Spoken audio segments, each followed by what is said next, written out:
Welcome back mga kaaldab. Ito na naman po ang inyong lingkod, si Mr. Destiny. At syempre magbibigay po tayo ng pinakamainit na update po ngayon sa social media. Grabe no, ganito po talaga kaganda si Maine Polkerson. Kaya nga po natatawa lang ako sa mga nagko-komento na hindi raw po kagandahan si Mengay. Alam niyo sa totoo lang po mga kaaldab, mahirap po talaga mag-react mahirap magsalita, pero yan po yung totoo eh. Di po ba? Sinasabi ko lang po ito para po sa kaalaman ng lahat, para lang po sa mga dumadaan at bumibisita sa channel natin.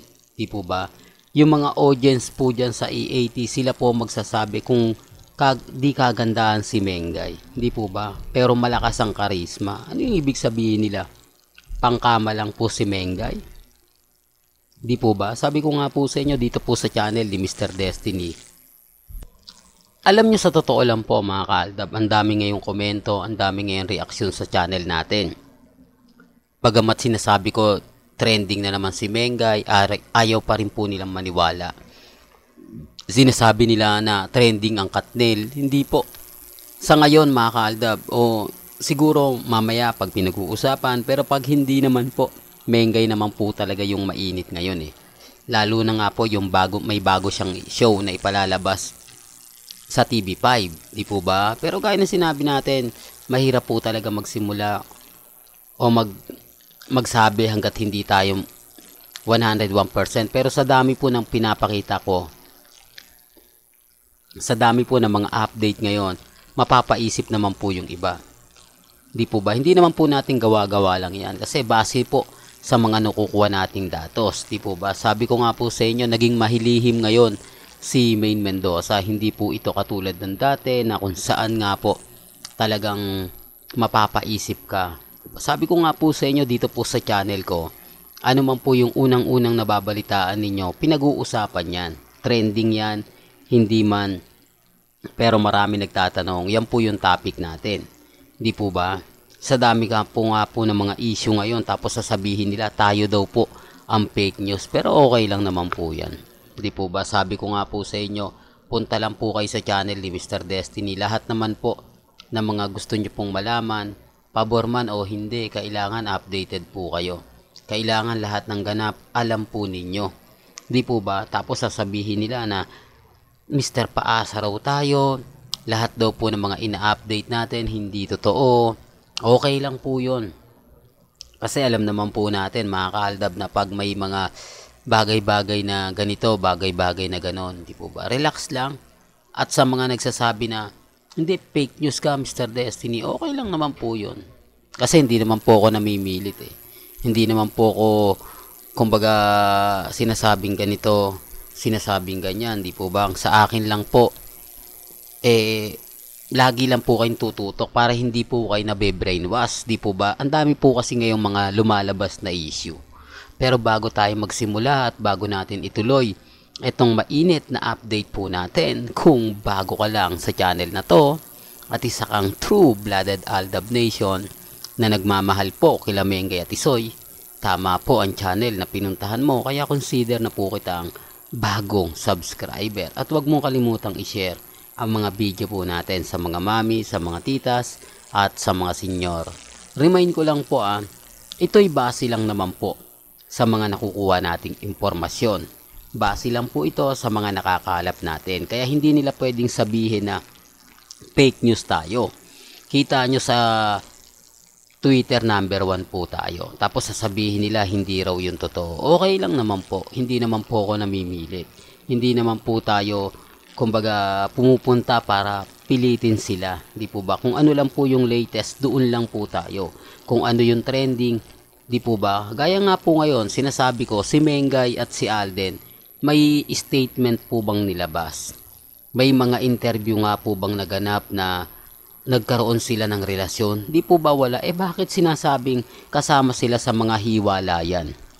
Di po ba? May hiwalayan nga po bang nangyari? Sa tatlo na pinakabigatin sa loob ng ABS-CBN, ang Jadine, ang Katnil at ang Liz Queen. Di po ba lahat po yan nagkaroon ng relasyon? Lahat po yan, masasabi natin nagkaroon ng true love. Aldab pa kaya? Sila Mengay at si Tisoy pa kaya? Na kung saan araw-araw magkasama sa barangay. Araw-araw nating napapanood Monday to Saturday. Tapos may pelikula pa po sila na Imagine You and Me. Ilang buwan po silang magkasama doon. Yan ang sinasabi ko mga kaaldab. Kasi ito yung Katnel at Liz Gwen at Jadine. Wala naman po itong formal na kumbaga pili. Puro pelikula lang po yung ginagawa nila. Tapos nagkaroon sila ng teleserye. May katapusan po yun, di po ba? Ang taping ilang araw po. Pwede mong gawin yung 1 linggo. Sana 2 araw lang. Yung pelikula, yung movie, pwede mong trabahuin ng 1 linggo. Di po ba? Yung makita po kayo't laging magkasama simula Lunes hanggang Sabado sa loob ng 2 taon. Para lang klaro, para lang malinaw po sa iba. Kasi kailangan ko po itong ipaliwanag, kailangan ko po itong ipaintindi sa mga hindi po naniniwala. Hindi po ba? Kahit pa paano mapapaisip sila, no? Tama naman si Mr. Destiny kasi kung titignan mo nga naman, parang may mali. Kung titignan mo naman parang, kumbaga, si Mengay nga at si Alden matagal na nagkasama. Tapos araw-araw pa sila sa barangay. Although sabihin natin sa 1 linggo, hindi. Yung 300 days lang mga kaaldab. Sapat na yun. Di po ba? Para, kumbaga, makuha mo na yung simpatya. Ma-relate mo na yung mga kailangang i-relate. Di po ba? Si Mengay yung tipong artista na talagang hindi laki ng Maynila. Di po ba? Laking probinsya po sa Bulacan. At alam nyo naman po yung mga Bulacan, di po ba? Gaya nga po sabi ni Tatay Dab, may mga pamahiin sila. May mga kailangan mong alituntunin na susundan.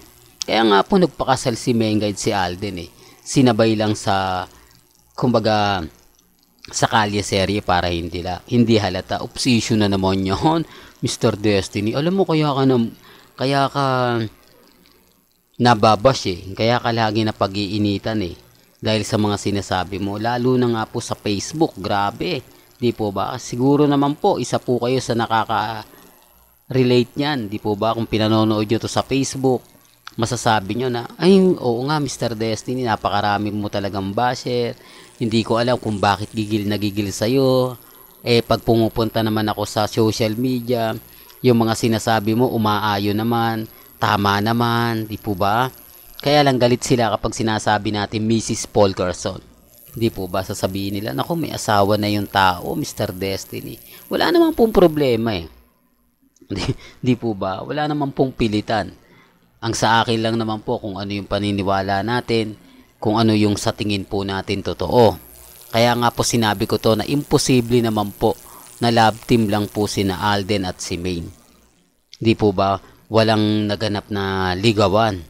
Pero gaya na sinabi ko, mahirap po talaga mag-react. Mahirap po magsalita, lalo na nga po kapag ang pinag-uusapan sila Mengay, si Alden, at si Congressman. Ngayon wala naman pong update. Si Mengay trending, tapos ang anong update ni Congressman Arjo, promotion lang. Tapos tuwan-tuwa naman po yung mga Armin at main fanatics. Hindi naman po nila alam yung post, hindi naman ni-repost ni Mengay. Parang okay lang parang hindi nga po nakita ni Mengay na magpo-post ako, magpo-promote ako. Yung promotion na yan, pwede mong gamitin si Maine Paul Kerson Di po ba? Business na mag-asawa yan. Sabi nga nila, conjugal property. Pagmamay-ari ng isa, pagmamay-ari mo na rin. Pwede naman daw po si Mengay mag-manage nun. Di po ba? Pagkatapos niya sa EAT, ang daming pwede nga maganap at mangyari. Pero gaya ng sinabi ko, wala naman pong pilitan. Kung ano lang po yung latest, kung ano po yung trending, yun lang naman po yung ibabalita natin. Di po ba? Marami lang talagang guilty. Marami lang po talagang inis at asar na asar sa mga ina-update natin. Di po ba? Totoo naman po Kaya lang syempre, mahirap po talagang magkomento. Basta sa akin, update lang kung ano yung latest, dun po tayo.